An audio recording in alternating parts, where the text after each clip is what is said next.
اللهم صل وسلم وبارك على سيدنا محمد. اعلى باللايك يا صاحبي، اعلى باللايك يا صاحبي. اللي يخش عندنا يشترك، اللي يحبنا يشترك عندنا. ده الشعار بتاعنا. وصلى على النبي. اللهم صل وسلم وبارك على سيدنا محمد. اللهم ارحم اموات اموات المسلمين يا رب اجمعين مع الجنه يا رب. طبعا معانا خبر طبعا شاغل ناس كتير، اللي هو بتاع خالد عبد الفتاح. تغريم خالد عبد الفتاح 200,000 جنيه على ما صدر منه. طبعا انا بقول لحضراتكم خبر ليكم انتوا، خالد عبد الفتاح لا يمشي في يناير لا يمشي اخر الموسم. برضه طلع في مع وسائل الاعلام، مع وسائل الاعلام بيكلموا لو الاهلي مش شايف هتروح الزمالك، قال لك هروح الزمالك. طبعا خسر ناس كتير قوي من جماهير الاهلي، وناس كتير طبعا مخنوقه من خالد عبد الفتاح. صراحه انا شايف ان هو مش جامد قوي بصراحه يعني. بيمشي مش فت قوي خالد عبد الفتاح. عادي، في احسن منه كتير. انا لو بيفكر يجيب غير ما يجيب مصطفى العش. يجيب محمد اسماعيل بتاع زد احسن منه بكتير. انا بكلم حضراتكم يعني ولا تعصب ولا بهدوء. مصطفى العش احسن منه، محمد اسماعيل احسن منه، احسن من خالد عبد الفتاح. انا على راسي ما بحبوش.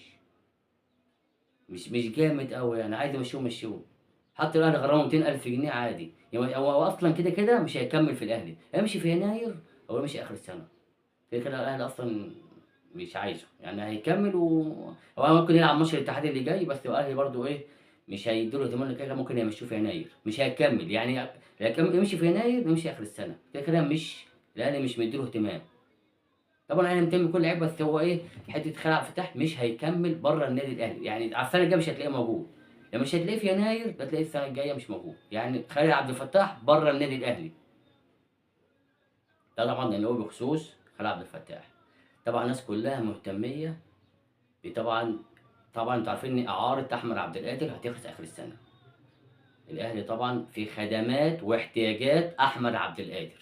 احنا عايزين احمد عبد القادر بصراحه، هو لعيب جامد بصراحه.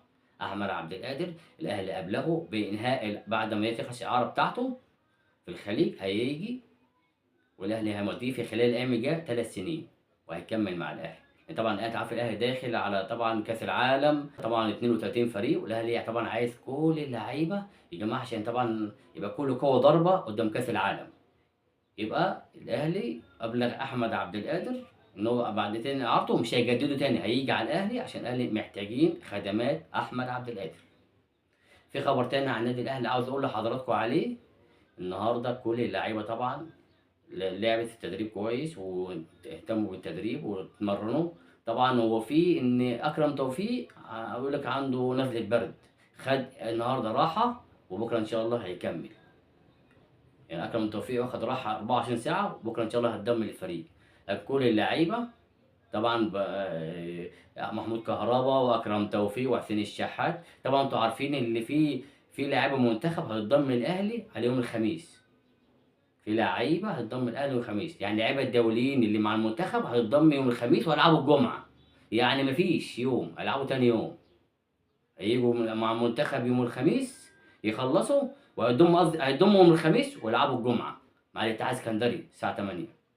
يعني بدول مش هيروحوا، مفيش راحه يعتبر يعني يوم. تاني يوم هيلعبوا على طول.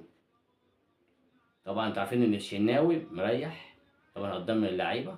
وطبعا انتوا عارفين ان وسام ابو علي جاي هي طبعا من فلسطين. طبعا عشان عارفين، انتوا عارفين الاجنده الدوليه كل الدوريات واقفه. هيتضم برضه من الخميس وبرضه هيلعب الجمعه مع ان شاء الله ماتش الاتحاد. طبعا اللي هو ايه، الجوله الثالثه هتبتدي ان شاء الله يوم الجمعه مع ايه، الاتحاد السكندري. الجوله الثالثه يوم الايه الجمعه. والزمالك هيلعب يوم السبت مع المصري في برج العرب الساعه 8 برضه. انا مش عايز اقول لكم دلوقتي الاخبار اللي هي ايه الجوله غير ما الماتش يوم الثلاث يخلص. بعد كده اقول لكم ايه مواعيد الماتشات كلها، بيراميدز والاسماعيلي والزمالك والاهلي. اقول لكم كل جوله اقول لحضرتك هتلعب امتى. كل جوله اقولها لحضرتك. بس انا دلوقتي مش عايز لما يخلص ماتش بتاع يوم الثلاث عشان الناس كلها برضه تتفرج عليه، مع ان الماتش تعرفين حاصل بتاع يوم الثلاث الاهلي المصري المنتخب وبوتسوانا. طبعا انتوا عارفين ان المنتخب هيلعب مع بوتسوانا يوم الثلاث، واللي هيقف في الماتش الشوط الاولاني مصطفى شوبير والشوط الثاني محمد عواد، او مصطفى شوبير الشوط الثاني ومحمد عواد الشوط الاولاني. لعواد الشوط الاولاني لمصطفى شوبير الشوط الثاني، على حسب بقى كابتن حسام حسن هيوقف مين فيهم الاول. ده شوط وده شوط، او ده يلاعب ده وما يلعبش ده، على حسب طبعا هو في دماغه. وأنا طبعًا مش هنتدخّل في التشكيل بتاعه، هو براحته، هو بيجرّب كل اللعيبة، ممكن يلاعب مصطفى محمد، يلاعب مثلًا تريزيجيه، براحته بقى. طبعًا أنتم عارفين الماتش طبعًا يعني هو تحصيل حاصل، الحمد لله المنتخب اتأهّل وهيلعب في كأس أفريقيا 2025 وإن شاء الله يكون هو أقرب منتخب. طبعًا أنتم عارفين الاتحاد الكورة المهندس هاني أبو ريدة هو بقى رئيس اتحاد الكورة. طبعًا ده الخبر ده منشور جدًا إن إيه، اترشّح ونجح المهندس هاني أبو ريدة. والأهلي طبعًا اتكلم مع المهندس هاني أبو ريدة في عدة طلبات. أول طلب طلبوا منه إن هو يزيد عدد الأجانب ل7 لعيبة. أنا هاقولها تاني عشان إيه، لحضراتكم. الأهلي طلب من المهندس هاني أبو ريدة زيادة الأجانب ل7 لعيبة، 7 لعيبة. وطلب منه تاني رئيس الحكام يكون أجنبي، رئيس الحكام يكون أجنبي، مش عايزه مصري. ده الطلب التاني. يبقى هنا لحضراتكم الطلبين اللي هو رئيس الحكام أجنبي وإيه، اللهم صل على سيدنا محمد، صلوا على النبي عليه الصلاة والسلام. إخواتي وحبايبي، زيادة عدد الأجانب ل7 لعيبة. إذا زادوا الأجانب، زاد عدد الأجانب ل7 لعيبة، يبقى علي معلول موجود، والأهلي هيجيب محمد بن رمضان، والأهلي هيجيب مهاجم. طبعًا أنتم عارفين إن بريستاو خارج حسابات النادي الأهلي، لا طبعًا هيمشيه. طبعًا الأهلي هيفتح معانا جامد ونجيب لعيبة طبعًا عشان كل التدعيم من الناس كلها عشان كأس العالم. الأهلي هيشرف مصر ويشرف العالم كله داخلين كأس العالم، كلنا ورا النادي الأهلي عشان خاطر كأس العالم. في خبر تاني عاوز أقوله لحضراتكم، سام أبو علي لحد امبارح جاله برضه عقد احتراف من برّه ب5.000.000$ والفرقة متمسكة بيه في يناير.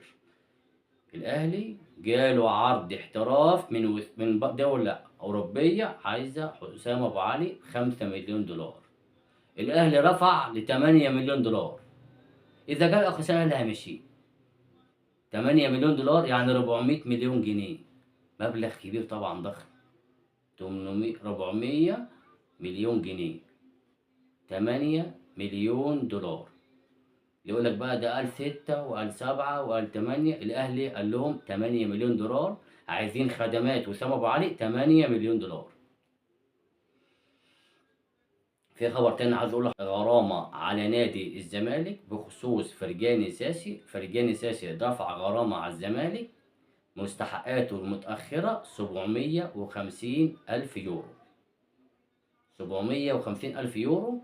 المهندس عامر عمارة فرجاني ساسي عايز من الزمالك €750,000 من 4 سنين ونص. يعني الغرامة دي بالفوايد عاملة €1,000,000. الزمالك راح النهارده عشان يدفع $100,000 عشان خاطر يمشي الأمور. طبعًا مش هينفع، الراجل عايز فلوسه كلها كاملة عشان الفلوس متأخرة بقالها 4 سنين ونص. طبعًا معانا خبر تاني، المهندس هاني أبو ريدة طبعًا بقى رئيس اتحاد الكورة. طبعًا لسه بيشكل إيه، اللجنة بتاعته. طبعًا أنا سامع إنه هيجيب واحد اسمه مش عارف زلاخة ده والّا واحد برضه زملكاوي هيبقى معاه في اتحاد الكورة، عشان ما حدش يفهمني غلط. إحنا ما بنقلش من الزمالك، بس أنا باقول برضه إيه، زملكاوي وربنا يستر.